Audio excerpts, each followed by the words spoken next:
Hello, this is John in the United Kingdom, broadcasting to Elton John fans throughout the world. Firstly, thanks for your comments on my previous video.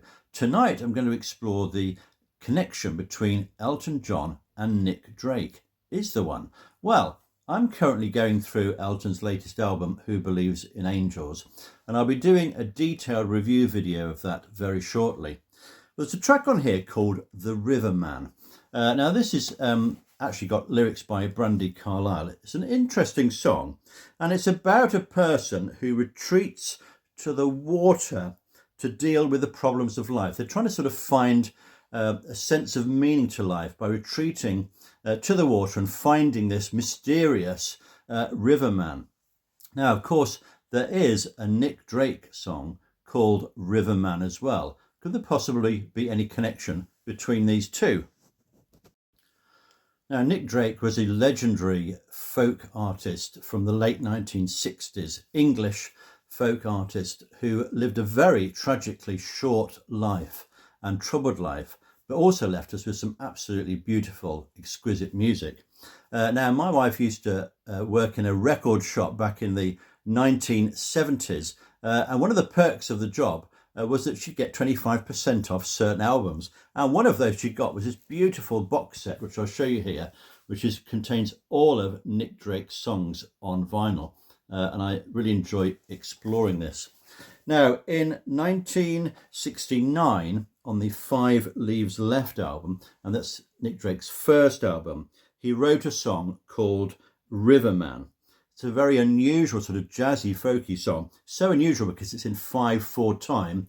Now, if you're a musician, you'll know that's a very unusual time signature for a piece of music. It was used famously on Take 5, the Dave Brubeck jazz legendary sort of song. And it's also used, interestingly, by Andrew Lloyd Webber quite a lot in his musicals. He quite often has a song that's in 5/4 time to sort of break it up from other songs in his shows. Now, this song, Riverman, is also about somebody who's looking for a wise person, someone who will understand the writer of the song. I think this was a theme that cropped up in a lot of Nick Drake's music. It also mentions this mysterious figure called Betty, who may be possibly a figure from a poem by Wordsworth called The Idiot Boy. There was a character in that called Betty as well, written in 1798. Anyway, it's a beautiful sort of ethereal song, which I would very much recommend that you had a look at. Now, what's the connection here with Elton John? Well, in July 1970, or possibly a little bit earlier, the versions vary on this, Elton, when he was still Reginald Dwight, went into the studio and recorded some songs by Nick Drake. Now, Riverman wasn't actually one of them, but there are 4 that he recorded. And he was asked to do this by Dick James Music to produce demos for these songs to be put before other music publishers. And apparently, as the story goes, he was paid 25 quid for the session, or a couple of sessions on that.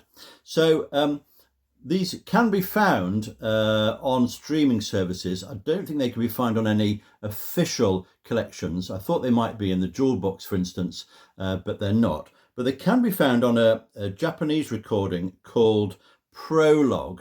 And that's got about 8 or 9 different tracks that Elton did in this particular session, including a John Martin cover.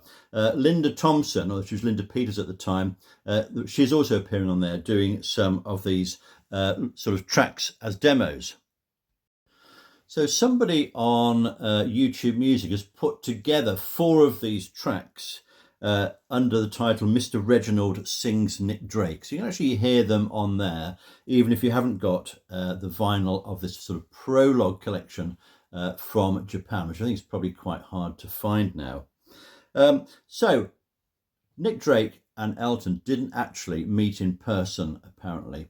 And that would have been quite a meeting, wouldn't it? 2 incredibly creative people getting together, even though the careers went in different directions.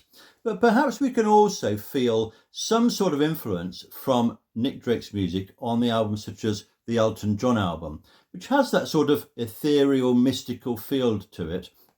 And certainly in some of the tracks that Elton recorded before the Elton John album as well. There's quite a lot of influence there from sort of folk and sort of mystery and history and mysticism, that sort of idea, that sort of feel to those tracks. So there could be a link there. Now, Riverman by Nick Drake and The Riverman by Elton John with Brandi Carlile also have that sort of theme in common of searching for meaning, going to the river, finding this sort of mystery figure and looking for some sort of meaning in life. I think the comparison probably ends there. They're very different pieces of music, but I enjoyed finding out this connection between the two. So if you know anything more about this, please drop it in the comments below and I'll have a look at what you've got to say. I'm going to review Elton's song, The Riverman, in my review video for the whole album. I do have some issues with that track, I'm afraid, but I will go into them in more detail. But thanks for watching now. More to come. Don't forget, we're still standing.